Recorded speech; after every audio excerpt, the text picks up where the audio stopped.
The Grizzly Bear Mountains loomed before us, their peaks shrouded in mist and mystery.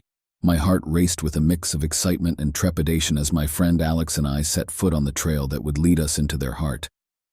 We were seasoned hikers, drawn to the rugged beauty of the wilderness, but even our experience couldn't quell the nagging unease that came with venturing into grizzly bear territory. The trail started easy enough, a gentle incline through a forest carpeted with fallen leaves. Alex and I chatted and laughed as we hiked, the sound of our voices mingling with the rustle of leaves and the distant murmur of a creek. The sun filtered through the thick canopy, casting dappled shadows on the path ahead. As we hiked deeper, the trail grew steeper and more rugged. The air was cooler, and the forest grew denser, the trees crowding in around us. A feeling of isolation settled over me, and I couldn't shake the feeling that we were being watched. I glanced at Alex and he must have felt it too. The tension in his shoulders spoke volumes. Hours passed, and the sun began its descent behind the jagged peaks. The temperature dropped, and a sense of urgency gripped us. We needed to find a suitable campsite before darkness fell. The trail grew fainter, and our progress slowed as we navigated over fallen logs and rocky terrain. "I think we should turn back," Alex said, his voice low and tense. I hesitated, torn between the desire to press on and the growing unease in the pit of my stomach. The thought of grizzly bears roaming these woods, hidden by the encroaching shadows, made my heart race. But the adventurer in me wanted to push forward, to conquer the mountains despite the lurking dangers. "We can push a little further," I replied, trying to sound confident.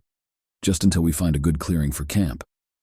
Alex reluctantly agreed, and we pressed on. The sky darkened, and the forest seemed to close in around us as if it were swallowing us whole.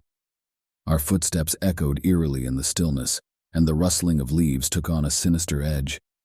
Finally, we stumbled upon a small clearing. With hurried efficiency, we set up our tents and started a fire. The crackling flames danced in the darkness, casting long shadows that danced like ghosts. We ate a meager meal of canned soup and energy bars, our words few and far between. The forest felt alive with hidden dangers, and our laughter and camaraderie had given way to an air of tension. As the fire died down, we decided to turn in for the night. I crawled into my sleeping bag, zipping it up tightly as if that could protect me from the lurking horrors outside. Sleep was fitful and restless, my mind plagued by the sounds of rustling leaves and distant howls. I awoke to a guttural roar that reverberated through the air, a sound that sent a shock of adrenaline coursing through my veins. My heart raced as I fumbled for my flashlight, my fingers shaking. I unzipped my tent just enough to peer out, and what I saw froze me in place. A massive grizzly bear stood just yards away, its eyes gleaming like orbs of molten gold in the faint light. Its massive form was illuminated by the dying embers of our fire, casting grotesque shadows on the trees. Fear paralyzed me, rendering me incapable of movement or sound. "Alex!" I hissed, hoping to wake him without alerting the bear. But there was no response, no movement from his tent. Panic clawed at my chest as I realized he was still asleep, unaware of the danger that loomed just beyond the fabric walls of his shelter. The bear's gaze shifted toward Alex's tent, and I watched in horror as it moved forward, its massive paws making the ground shake with every step.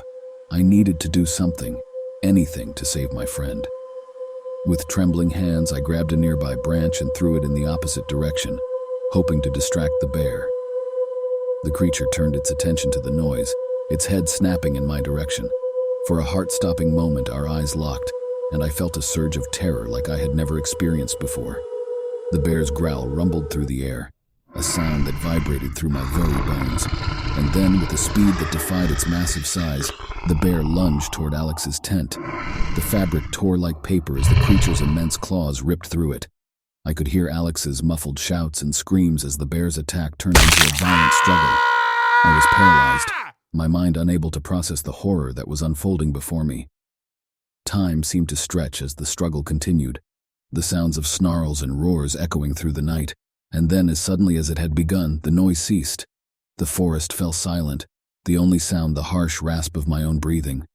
I sat frozen in my tent, tears streaming down my face knowing that my friend was gone.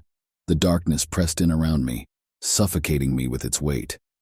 I couldn't move, couldn't think, couldn't do anything but listen to the echoes of the nightmare that had just played out. The first light of dawn filtered through the trees, casting a wan glow over the devastated campsite. The ground was churned up, evidence of the violent struggle that had taken place. But there was no sign of the bear, no sign of Alex.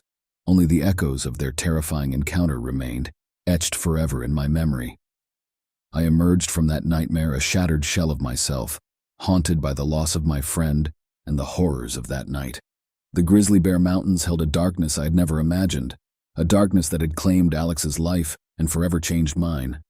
If you enjoyed this video, please help us by subscribing to our channel. Leave a comment and click the like button.